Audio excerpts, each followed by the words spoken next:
The art of letting go. Why is letting go and acceptance so important?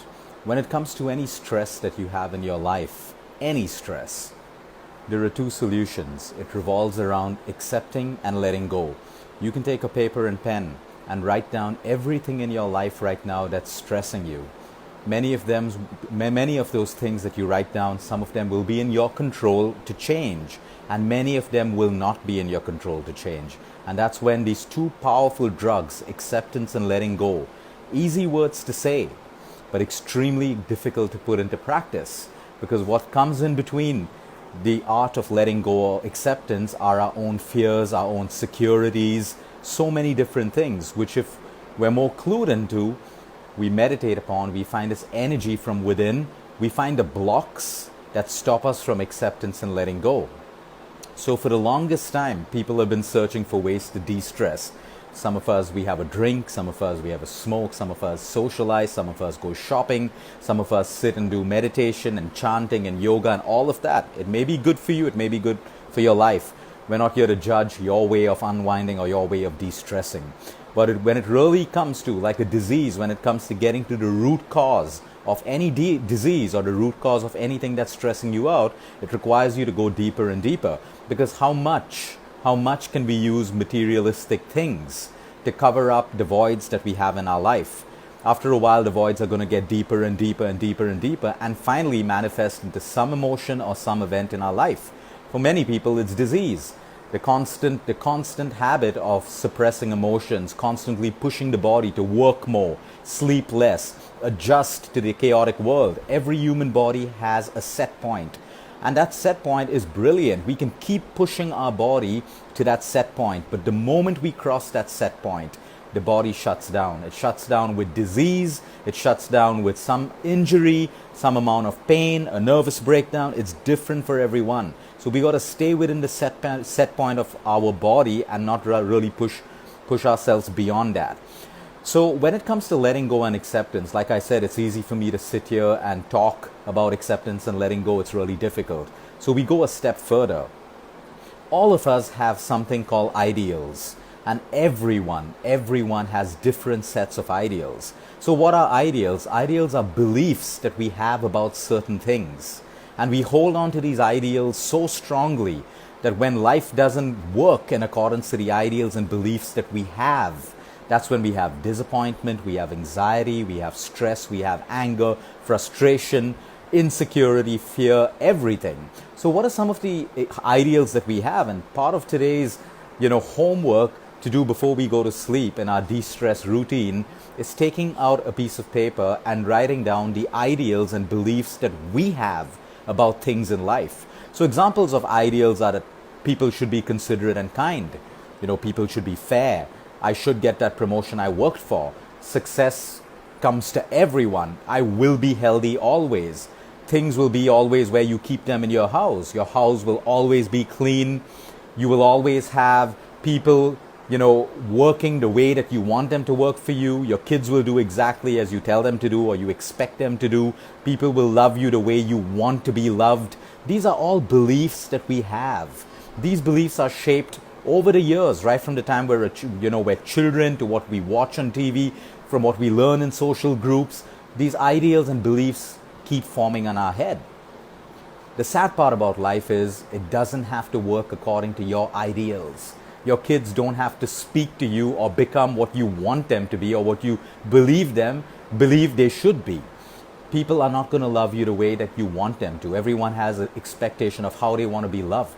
But it's an ideal. It's your ideal. It's not necessary that people will love you the way that you want to be loved. They may have 10 other ways of loving you and expressing their love for you and their gratitude for you.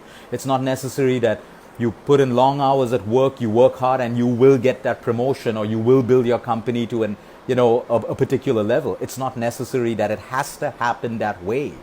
It's not necessary that all the effort that you put in has to result in weight loss the way you want it to be. It doesn't matter how much of effort you put, your sickness sometimes will take a longer time to get better. Just because you spend a lot of money and put in a lot of effort speaking to the top doctors and experts and nutritionists, it doesn't mean that it has to work the way that you want it to be. So what I'm talking about are these ideals and beliefs that all of us have. Some of us have these beliefs that if I leave a little earlier, I won't get traffic. And you leave a little earlier and you get traffic, and you're frustrated and angry and disappointed because it doesn't have to work. Life doesn't have to work according to your ideals and your belief. All the religions in the world have ideals and beliefs how an ideal world and an ideal human being should be, and yet we all know it isn't that way. So the problem is, we don't just accept and let go based on concepts of becoming a doormat and accepting everything that comes our way. Someone's speaking badly to you, someone's disrespecting you, someone's running you down. It doesn't mean you be this docile person and you just accept it or you just let go of it. There's a process.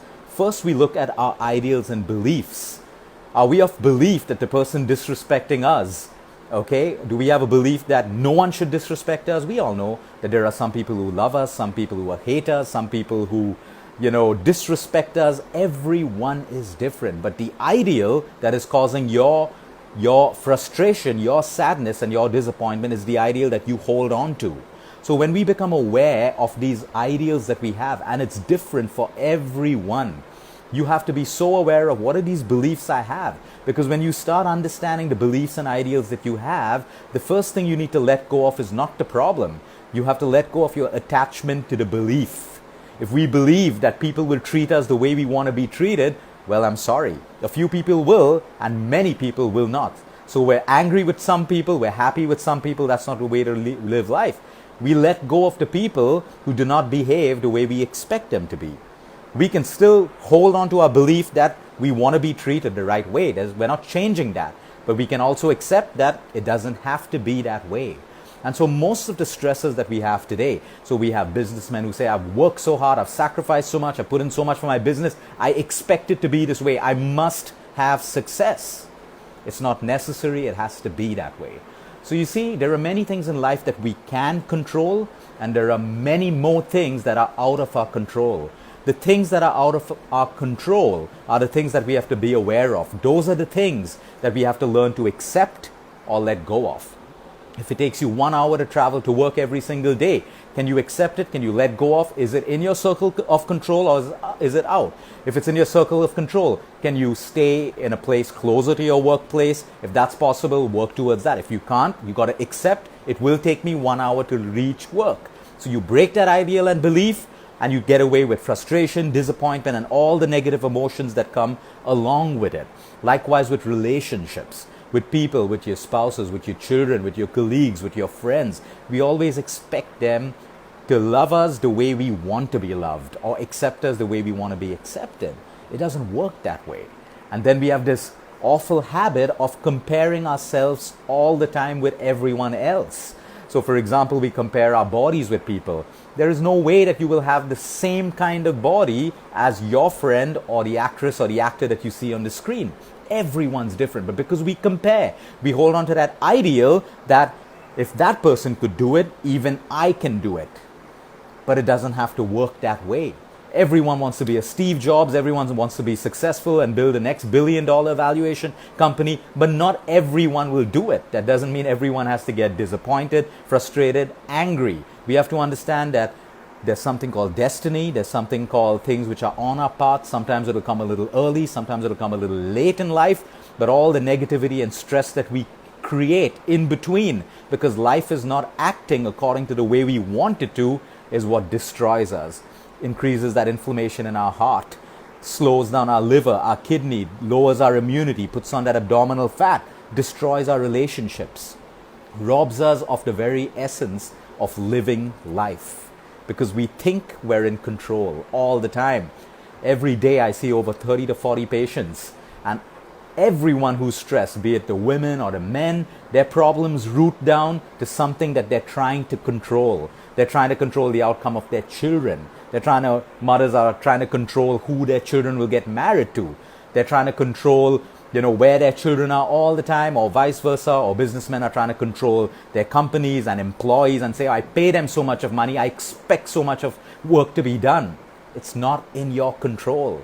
It has never been in your control. Corporate companies build HR teams, they have rewards and recognition, they do everything for their top talent, but top talent leaves when they have to leave. Not in your control. and then we feel sad, we feel negative, we feel, because we wanted to control everything that happens in our life. So today, to reduce your stressors in life, it's not just about meditation and chanting and eating good foods and going for a run. It's about understanding what are the self-beliefs and ideals that you have, that you are so attached to, Like, I'll give you an example of mine.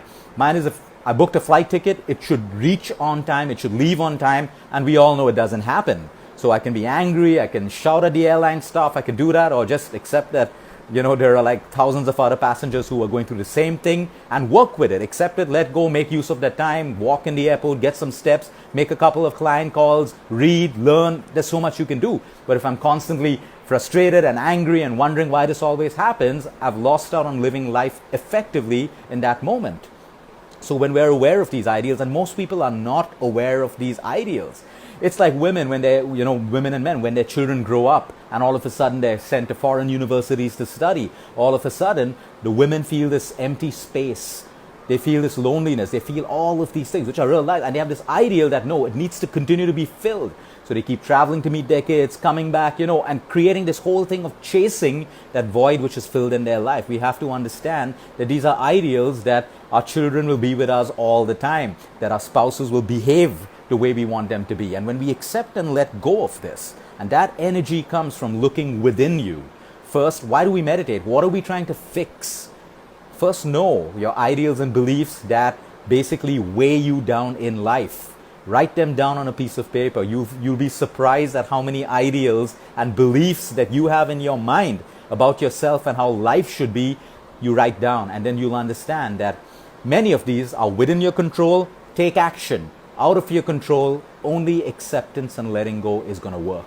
Have a great night, everyone. That's your exercise. Sit down before you sleep tonight and write down all the ideals and beliefs that you have that control you, rob you of your peace, rob you of living life completely. And understand that no matter how much you compare, there could be only one Steve Jobs, there could be only one Whitney Houston with a voice like that. There could be only one person who inspired you through athletics. There could be only one person who inspired you through whatever it is. Everyone is different and unique in their own ways. So if you're trying to be like them, you can emulate them. You can learn qualities from them and put them in your life. But your life is your path. You stay on your path. You move forward. Anything and everything that's over and above that, you don't look at it, because those are little anchors that pull you down and then they cause stress. Simple example. If you're having a bad day, and then you start scrolling through Facebook and Instagram and Twitter, you're talking to people and you realize that there are so many people having a great day, it just makes you feel worse. And then you look for ways and you start beating yourself up, and you start looking for things to make you happy. There's nothing wrong in having a bad day. You'll have a good day, you'll have a bad day, you'll have a sad day, you'll have a happy day. Everyone has it. Everyone has it. But because we're so busy comparing our lives with other people, when we're going through our downs, it brings in all the disappointment, all the frustration, and our stress and anxiety only increases more and more. Anxiety is the root cause of most diseases today, be it heart, be it cancer, be it diabetes, because every time you're chronically stressed, there is a hormonal change that happens in your body. And hormones control everything from your immunity to the way you sleep, your weight, your liver function, your heart, your brain. Everything is controlled by hormones. And those hormones get controlled by all the stress that you keep generating in your mind and in your heart. Sleep well, everyone.